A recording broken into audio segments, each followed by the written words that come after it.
BRS के रुकने parliament के आर सुरेश रेड्डी ने मरकजी वजीर सीआर पाटिल के बयानात पर सख्त रद्द-ए-अमल जाहिर करते हुए इन्हें बेबुनियाद करार दिया। उन्होंने मुतालबा किया कि कालेश्वरम प्रोजेक्ट के बारे में दिए गए गैर जिम्मेदाराना रिमार्क्स पर पाटिल फौरी तौर पर माफ़ी मांगे।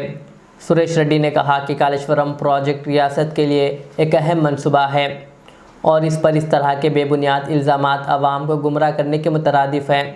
उन्होंने मरकज़ी वज़ीर से जिम्मेदाराना रवैया अपनाने की अपील की और कहा कि मरकज़ के फंड्स के बगैर ये प्रोजेक्ट मुकम्मल किया गया है। और आप ही लोग कितने अवार्ड्स दिए, जितने भी मंत्री लोग यहाँ बैठे हुए, हर मिनिस्ट्री का एक रिवॉर्ड तेलंगाना को आया और उसकी कारण ये है कि my leader wanted the blood of the martyrs who sacrificed for the state of Telangana should be fulfilled in the form of making Telangana the number one state. Budget में आप बताए उस दिन कि भाई आज हिंदुस्तान दुनिया का number one rice producing state है और उसकी कारण यह है कि आज तेलंगाना हिंदुस्तान का नंबर वन स्टेट है और उसका कारण भी यही है कि तेलंगाना में सेंट्रल गवर्नमेंट से एक पैसा ना लेते हुए दुनिया का world's biggest largest multipurpose irrigation project lift irrigation Kaleshwaram बनाए। और मुझे दुख से कहना पड़ता है कि ये सेंट्रल गवर्नमेंट और ये सेंट्रल गवर्नमेंट उनको जानकारी भी नहीं है। आपको बोलने सर मेरा वक्त जा रहा है साहब, please bring house to order. मेरा वक्त जा रहा है सर। नहीं, ये गलत है। आप बाद में बात करें क्योंकि आपको बाद में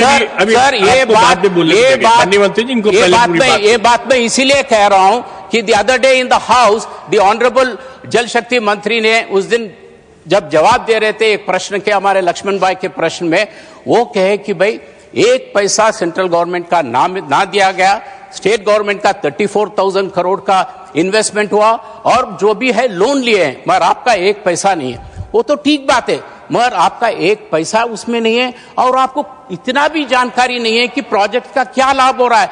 आप यहां बयान दे दिए कि 1 लाख करोड़ एकदम got washed away.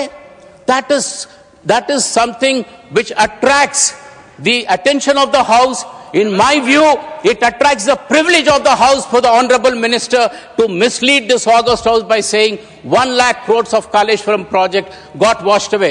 Sir, in this regard, I would like to explain, I would like to enlighten, I would like to tell the people of India through this august house and enlighten my honorable members here, Kaleshwaram project का कोई एक dam नहीं है, कोई एक barrage नहीं है।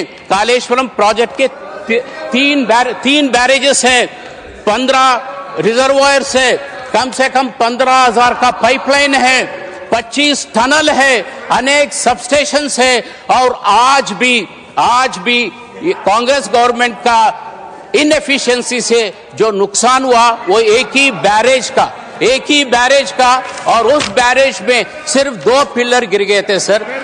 उसका रिपेयरिंग कॉस्ट सिर्फ 300 करोड़ है और वो आप हटा के आप कहते हैं तो मैं chairman sir I am sending a representation to you and I request the government to correct the facts. When they said 1 lakh crores got washed away, we seriously object to it. You kindly delete it from the records or ask the minister to apologize. Otherwise, it will be a breach of privilege, sir.